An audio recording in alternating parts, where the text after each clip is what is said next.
Halo, selamat datang kembali. Hari ini kita mau gali lebih dalam nih sebuah ide dari buku The Art of Spending Money. Kayaknya agak beda dari biasanya. Fokus kita di bab 12, judulnya Utang Sosial. Nah, sumbernya jelas ya, bab itu sendiri. Misi kita nih pengen bongkar, apa ya, biaya nggak kelihatan dari cara kita belanja. Bukan hutang ke bank lo ya, tapi lebih ke beban sosial, yang anehnya bisa ganggu kebahagiaan kita. Justru pas kita ngerasa punya lebih banyak. Ini sering kelewat sih, tapi penting banget buat paham psikologi uang. Siap ya kita bedah bareng? Iya, ini menarik banget karena biasanya kan kita mikir pakai uang tuh dapat apa? Barang, pengalaman gitu. Tapi jarang banget kita mikirin konsekuensi sosialnya yang nggak kita duga gitu. Dan konsekuensi ini ya kayak yang dibahas di bab ini bisa jadi bumerang loh. Gimana pandangan orang atau malah ekspektasi kita sendiri jadi beban. Cuma gara-gara cara kita pakai uang. Sisi lain dari koin kekayaan lah yang jarang dibahas.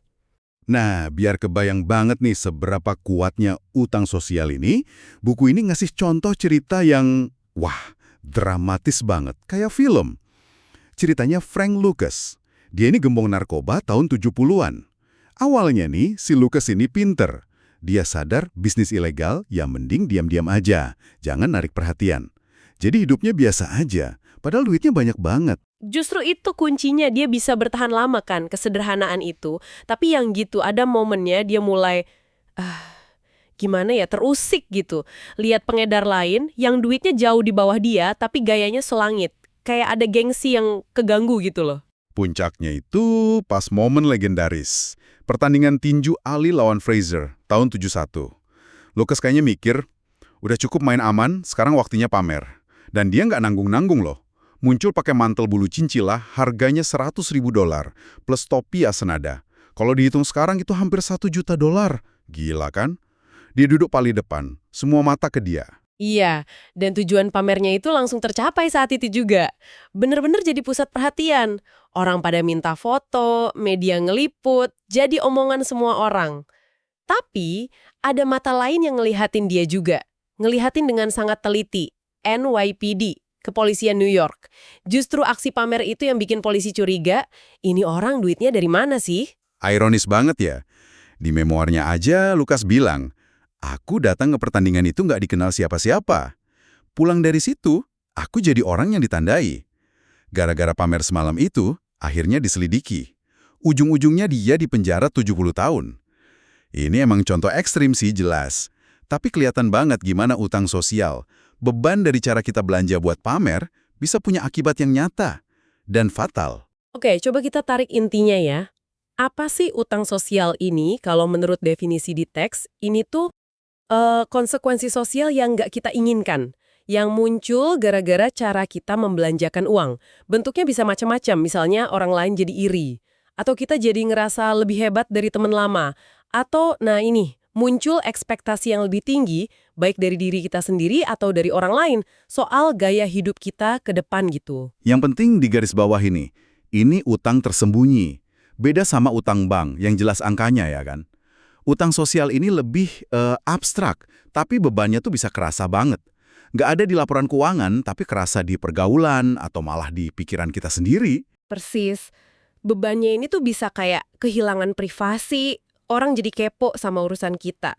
Atau muncul rasa curiga. Ini orang deketin kita tulusnya ya, apa karena duit doang? Atau tekanan buat terus jaga image orang kaya yang udah kadung kita tunjukin. Ini semua tuh kayak bunganya utang sosial itu. Buku ini pakai analogi menarik deh dari dunia farmakologi, aturan Art Schultz. Katanya, dosis kecil itu merangsang, dosis sedang menghambat, dosis besar bisa mematikan. Nah, kalau kita pakai ke uang, sedikit uang bisa jadi motivasi. Cukup, bikin nyaman. Tapi, apa ada titik di mana kebanyakan uang atau cara belanjanya salah malah bisa membunuh kebahagiaan kita? Lewat utang sosial ini. Pertanyaan bagus banget. Dan itu relevan banget sama inti bab ini. Teksnya malah bilang, mungkin ada loh tingkat kekayaan ideal buat tiap orang. Kalau udah lewat titik itu, uang malah bawa lebih banyak. Kerumitan, beban sosial, dibanding nambahin bahagia. Dan yang menarik, seringnya batas ideal ini jauh lebih rendah dari yang kita kira. Mungkin ya, kaya secukupnya aja buat hidup nyaman tanpa terlalu narik perhatian yang nggak perlu. Oke, cerita Frank Lucas tadi kan levelnya udah kriminal ya. Tapi efek yang mirip, walau skalanya lebih kecil, lebih halus, bisa kita lihat di hidup sehari-hari nggak sih? Gimana utang sosial ini muncul di orang biasa? Contoh paling klasik itu pemenang lotre. Teksnya nyebut cerita Ibu Adams yang tiba-tiba jadi miliuner, hidupnya langsung berubah total. Dia bilang, saya jadi dikenal, nggak bisa kemana-mana tanpa dikenali. Kehilangan anonimitas, kehilangan privasi, itu kan beban berat ya. Gimana coba ngukur harga dari nggak bisa lagi jalan santai tanpa diliatin atau dimintain sesuatu? Atau rasa curiga terus-menerus, ini orang niatnya apa sih? Oh iya, jadi ingat cerita Tiger Woods. Dia kan kaya banget ya. Tapi ngakunya seneng banget scuba diving. Kenapa coba? Karena cuma pas di bawah air, pakai alat selam itu, dia bisa benar-benar anonim. Nggak ada yang tahu dia siapa, nggak ada yang minta tanda tangan, minta duit. Ini nunjukin betapa berharganya jadi nggak dikenal. Sesuatu yang sering hilang kalau udah kaya dan terkenal. Ini kayak biayanya kesuksesan finansial gitu ya. Betul, ada kutipan bagus dari Toro yang pas banget di sini. Biaya suatu barang adalah jumlah kehidupan yang harus ditukarkan untuknya, segera atau dalam jangka panjang.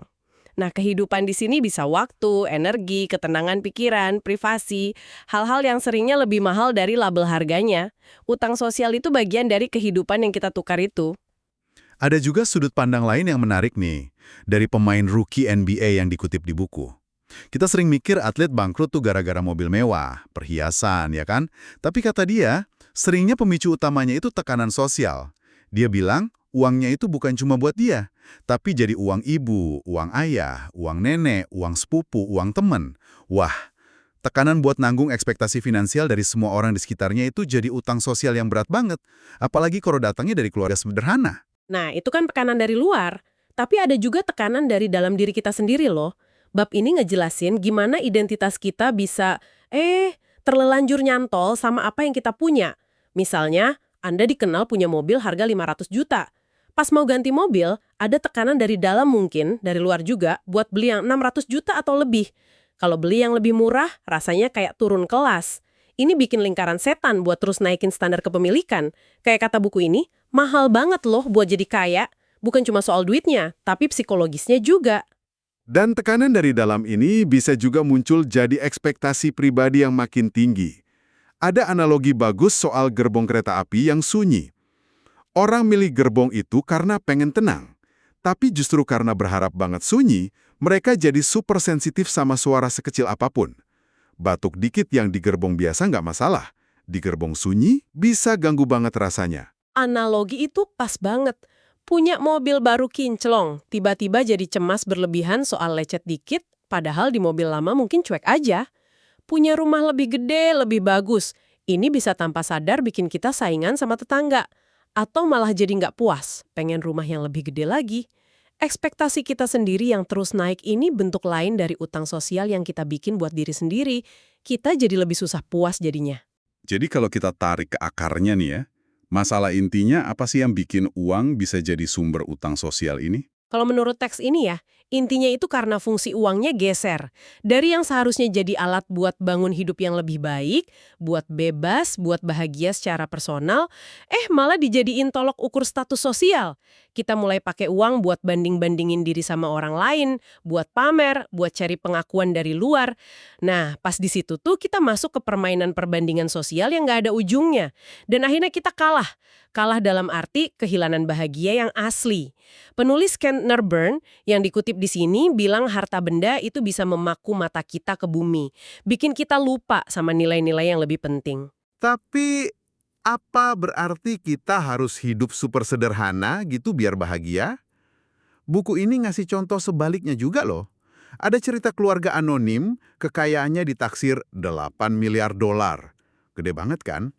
Mereka ini contoh ekstrim gimana caranya menghindar dari utang sosial. Caranya, jaga privasi ketat banget. Nggak ada di daftar orang kaya Forbes, nggak ada foto pesta mereka, nggak ada wawancara media. Mereka pakai kekayaan itu buat diri sendiri, buat independensi, bukan buat pamer. Nah, ini menarik. Ini nunjukin kalau kekayaan besar itu nggak otomatis berarti utang sosialnya juga besar. Kuncinya ada di gimana kekayaan itu dikelola dan buat apa dipakainya. Ini sejalan sama kutipan Naval Ravikant yang ada di teks juga. Posisi terbaik itu kaya dan anonim. Nikmatin manfaat kaya tanpa harus nanggung beban sorotan sama ekspektasi publik. Nah, ini jadi pertanyaan penting nih buat Anda yang dengerin. Gimana ya caranya kita bisa terapin prinsip kaya dan anonim ini di skala hidup kita masing-masing? Mungkin kita bukan miliarder, ya kan? Tapi prinsip hindari utang sosial ini kan tetap relevan. Gimana caranya nikmatin hasil kerja keras kita tanpa kejebak beban sosial yang nggak perlu ini? Bab ini nawarin pendekatan, filosofis gitu ya, namanya penggandaan diam-diam atau quiet compounding. Ini bukan soal rumus investasi, tapi lebih ke cara mikir dan sikap kita ke uang dan sukses. Ada beberapa pilar utama di konsep ini sebagai cara buat meminimalkan atau malah hindarin utang sosial. Pilar pertama kayaknya soal fokus pengukuran ya. Kita ngukur sukses itu dari dalam diri atau dari luar? Intinya di situ, fokus ke apa yang benar-benar bikin Anda senang dan puas secara internal. Bukan apa kata orang, bukan apa yang tetangga punya. Coba deh tanya ke diri sendiri sebelum belanja gede. Gua bakal tetap seneng nggak sih sama ini kalau nggak ada orang lain yang tahu gua punya? Ini langkah pertama buat keluar dari jebakan banding-bandingin sosial. Terus, pilar kedua, nerima kalau jalan tiap orang itu beda. Kedengarannya simpel ya, tapi mungkin susah dipraktekin. Iya, karena kita kan cenderung suka niru ya. Prinsip ini ngingetin kita buat hati-hati niru gaya hidup atau pilihan belanja orang lain meskipun orang itu sukses. Apa yang cocok buat dia belum tentu cocok buat nilai dan tujuan hidup kita. Christopher Morley dikutip bilang, cuma ada satu sukses, bisa ngejalanin hidup pakai caramu sendiri. Ada juga kutipan keren dari Brand Beshore, saya 100% seneng lihat orang lain jadi kaya banget ngelakuin sesuatu yang sama sekali nggak menarik minat saya. Ini soal menghargai keunikan jalan masing-masing. Nggak usah ngerasa harus ikut-ikutan. Pilar ketiga, kedengarannya bikin kita lebih kuat nih. Fokus ke independensi pribadi. Maksudnya, pakai uang lebih sebagai alat buat beli kebebasan dan pilihan dalam hidup. Kebebasan waktu, pilihan karir, ketenangan pikiran, gitu. Daripada cuma jadi alat buat pamer atau ngaruhin pandangan orang lain. Prioritasin manfaat internal uang, independensi, di atas manfaat eksternal, status. Terus ada kesadaran soal rapuhnya kekayaan yang didapat cepet. Ini nyindir uang kaget gitu ya. Bisa dibilang gitu.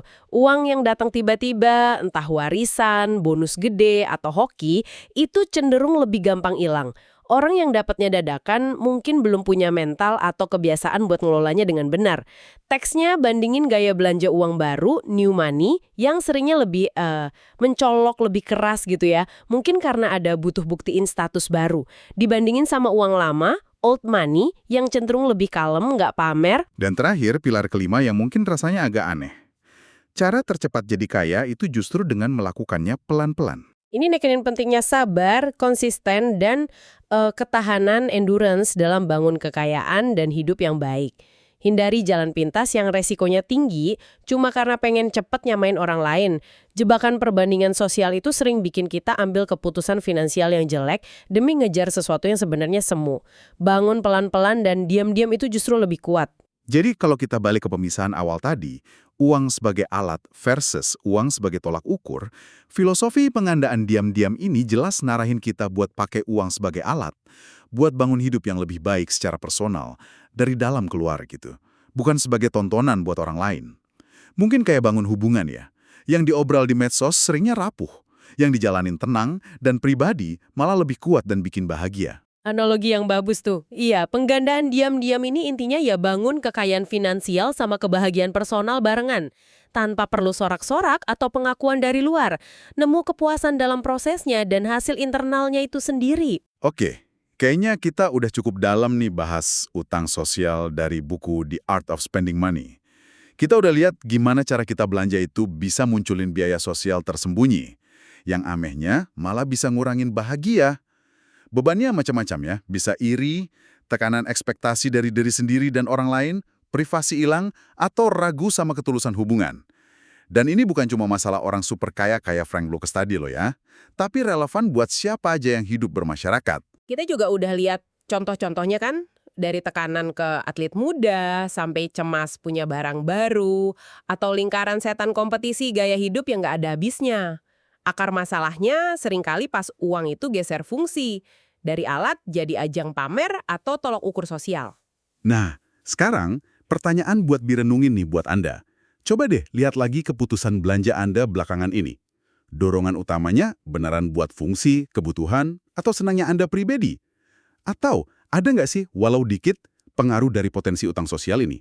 Keinginan kelihatan sukses, khawatir omongan orang, atau usaha buat penuhin standar tertentu yang mungkin bukan standar Anda sendiri? Dan sebagai penutup nih ya, mungkin sebuah pemikiran buat dibawa pulang. Di awal buku ini kan ada omongan semua perilaku masuk akal kalau informasinya cukup. Pertanyaannya sekarang, setelah kita bahas potensi jebakan utang sosial ini, informasi yang Anda punya sekarang berubah nggak? Akankah kesadaran baru soal biaya sosial tersembunyi ini ngaruh ke cara Anda mikir soal uang dan ambil keputusan belanja ke depannya? Mungkin ini bisa jadi informasi baru yang bikin pilihan Anda jadi lebih masuk akal buat kebahagiaan jangka panjang Anda. Sesuatu buat direnungkan deh. Oke, terima kasih banyak sudah menyimak.